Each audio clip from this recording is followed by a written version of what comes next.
And this is your recovery stage, guys. For some of you, parang ang dami niyong sugat, nararamdaman ko na for some of you, you may have a lot of wounds. Marami kayong pain na pinagdaanan, maraming pasakit, maraming hirap, ganyan.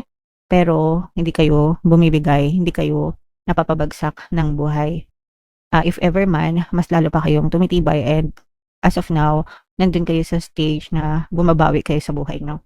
Mga kapiksi, you're stronger than before.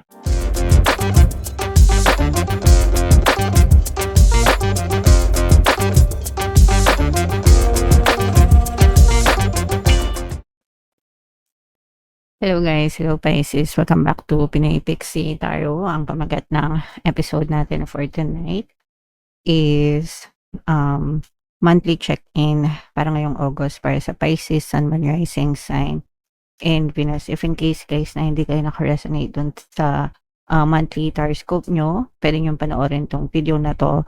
Baka nandito yung energy nyo. So, unahin natin tong deck na to guys. Ito yung mga angel messages para sa inyo.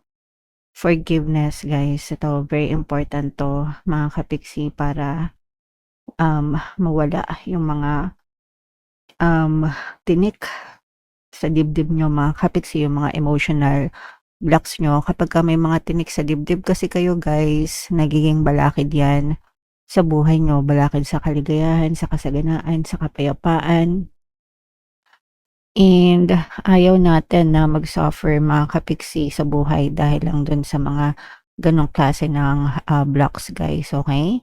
So, matutong magpatawad, learn to let go, learn to forgive. Hindi yan para sa kanila, kundi para sa inyo. Ginagawa ang forgiveness para sa sarili, hindi para dun sa mga taong gumawa ng hindi maganda sa inyo mga kapiksi, okay? Alright, and another message, Pisces. We have the garden. Itong hardin natin mga kapiksi, ito yung ating isipan, no? Sa buhay natin, ang itinuturing nating hardin ay ang ating isipan. So, kung ano yung tinatanim mo sa garden mo, syempre yun din yung mapipitas mo na bunga. So, kung nagtatanim ka ng negative thoughts mga kapiksi, negative experiences din yung ma-experience mo sa buhay mo. Pero kung nagtatanim ka ng positive thoughts, syempre positive experiences din yung iyong ma-experience sa buhay. Kaya dapat aware kayo kung nasaan yung pattern of thoughts nyo every single day guys. Kasi mayroon tayong 60,000 thoughts a day, no? And lahat yun hindi natin makokontrol. But kung if you make it a habit na maging aware sa mga iniisip mo, guys, at least mababawasan yung pagkanega or mababawasan yung mga kasi kapag palagi kang nag-iisip ng nega, kunwari na lang nega, kasi mahilig kayo mag-isip ng nega, alam ko yan guys, no? Automatic yan, naka-autopilot, kaya nga autopilot. Pag sinabing autopilot, automatic, yung isip mo, pupunta dun sa nakasanayan niyang isipin, okay? So, kung sanay ka mag-isip ng nega, problema, away, gulo, gusot, challenge, doon yan, pagkagising mo pa lang, yun na agad yung iisipin mo. Pero pag sinanay mo yung sarili mo na mag-isip ng maganda, automatic din yan pagkagising mo. Puro magaganda na agad yung nasa isip mo. And kung ano yung tinatanim mo, yun yung magiging experience mo. So, kailangan sanayin nyo yung sarili nyo guys na mag-isip ng positive. Mahirap yan sa simula, lalo na kung napakanega mong tao. Pero, kaya at saka posible guys. And life-changing yan kasi magbabago talaga yung buhay mo kapag nagbago yung pattern of thoughts mo. Pisces. Okay? Alright. And another message, Pisces. Wow. Ito'y guys, hindi mapipigilang swerte, no? Hindi ka mapipigilan sa destiny mo, hindi ka mapipigilan sa pagpunta mo sa kung ano yung nakatadhana sa'yo. And ang nakatadhana sa'yo is bright future. There's a bright future ahead of you. Peaceful, mapayapa, maaliwalas, mga kapiksi. Okay?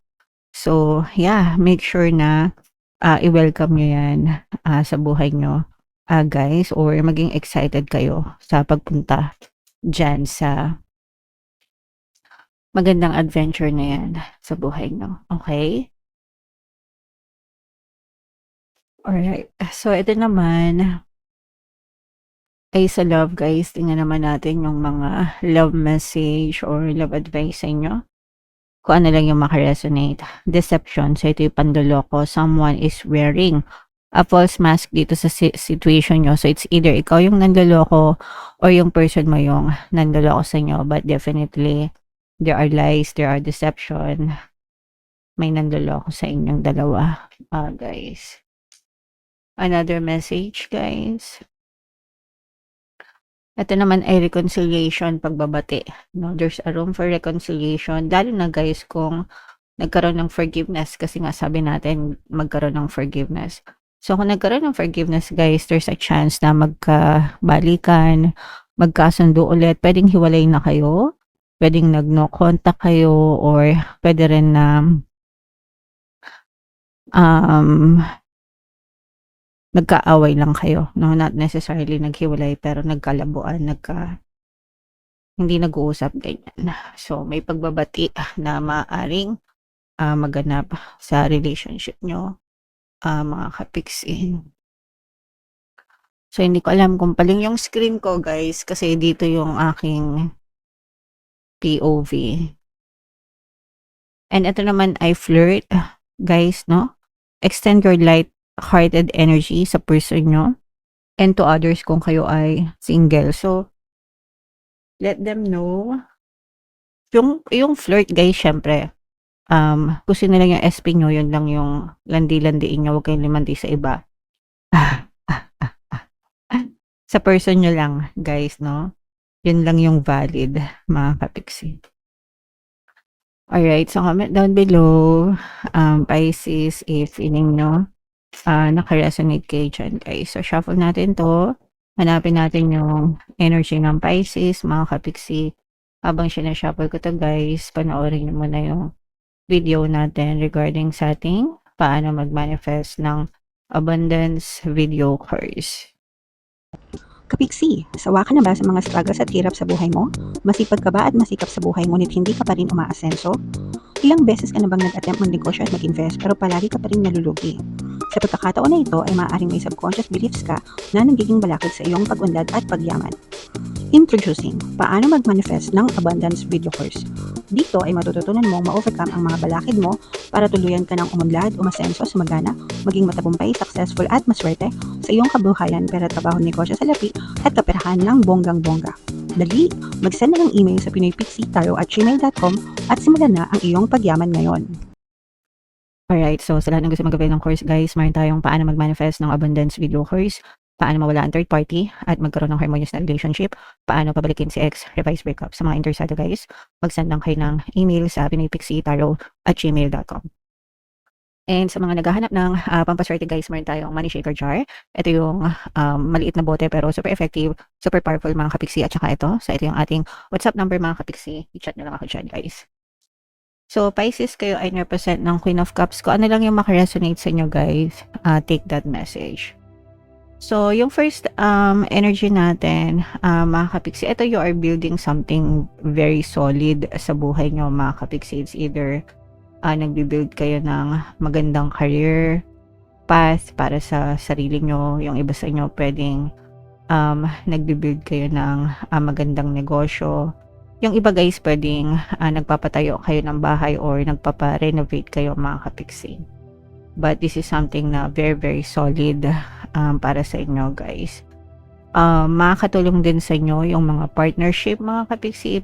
If you partner with very good people, syempre kailangan lang na humanap kayo ng maayos and matinong partner sa buhay nyo, guys, okay? And very responsible kayo sa buhay nyo, guys, okay? Parang you are taking accountability, mature, very mature yung atake nyo sa buhay nyo ngayon, Pisces. Hindi na kayo pabebe. Like I said, you're taking accountability. um, you are building your dreams, no? Yeah, for some of you. Parang sinusubukan yung ibuhay yung mga pangarap nyo sa buhay. Pisces, nagets nyo ba yung message? Sana naintindihan nyo. And for some of you, these are new opportunities, guys, pagdating sa pagkakakitaan. So it's either a new job, a new money, money, a new job, a new money opportunity, investment or business, sabi ko nga. But this is something na very, very excited ka na gawin, no? Parang nagbibigay siya ng bagong pag-asa sa inyo. Pwede rin tong top up, no? Pag sinabing top up, parang part-time, ganyan. Additional source of income. Like, for example, may work ka na, tas gusto mo pang mag-additional work or mag-additional na income, okay? And this is new love, this is something na you really, really love to do. So, eto guys, these are new beginnings, mga kapiksi. So, I'm sensing na you are starting a new chapter sa buhay nyo. Sabi ko nga sa inyo guys, you are going to somewhere which feels like destiny, no? So, parang yung iba sa inyo, bago pa lang kayo nagsisimula ng trabaho na tingin nyo is para sa inyo talaga. Yung iba naman, you might be working out on a new relationship, mga kapiksi. So, it's never too late. Kahit na ano pang edad yan, guys. Walang pinipili. Kahit na matanda na or kahit na medyo bata pa.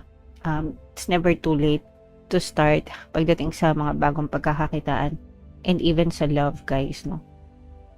So, even sometimes even if senior na kayo, dun kayo nakahanap ng true love, no?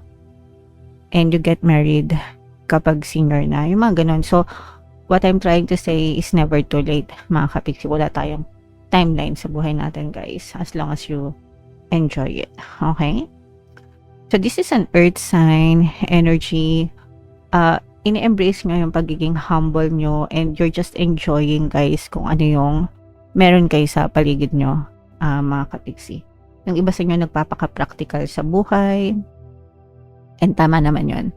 Kailangan maging practical tayo sa buhay natin, Pisces. And wow, so ito guys, for some of you, you are being an inspiration to other people, or meron kang somebody na nilulook up mo, no? Na parang siya yung nagiging source of inspiration mo, or pwedeng ikaw yung nagiging source of inspiration ng ibang tao sa buhay nila. So, parang masasabi mo na worth it ang pinaggagawa mo sa buhay mo, Pisces. And this is your recovery stage, guys, for some of you. Parang ang dami nyong sugat, nararamdaman ko na for some of you, you may have a lot of wounds. Marami kayong pain na pinagdaanan, maraming pasakit, maraming hirap, ganyan. Pero hindi kayo bumibigay, hindi kayo napapabagsak ng buhay. If ever man, mas lalo pa kayong tumitibay, and as of now, nandun kayo sa stage na bumabawi kayo sa buhay nyo. Mga kapiksi, you're stronger than before, stronger than ever, wiser than before. So, good job kayo, Pisces. And ito naman guys, for some of you, sabi ko nga diba, this may be a new chapter pagdating sa pagkakakitaan. So, if mayroon kayong mga pending na mga applications or mga inaantay regarding sa money, sooner or later, dadating yung mga good news sa pera na mga inaantay nyo, Pisces. Yung iba sa inyo guys, I'm also sensing na meron kayong sense of fulfillment kasi nakakapagbigay kayo or nakapag-share kayo ng blessings nyo sa ibang tao. And that's the most generous thing that you can do with money, guys, no? Yung maging matulungin, yung maging available kapag kinakailangan kayo without asking for anything in return. You just do it selflessly, guys, okay? And yeah, so ito naman guys ay babala ng pag-iingat because for some of you, or babala ng paghahanda, no?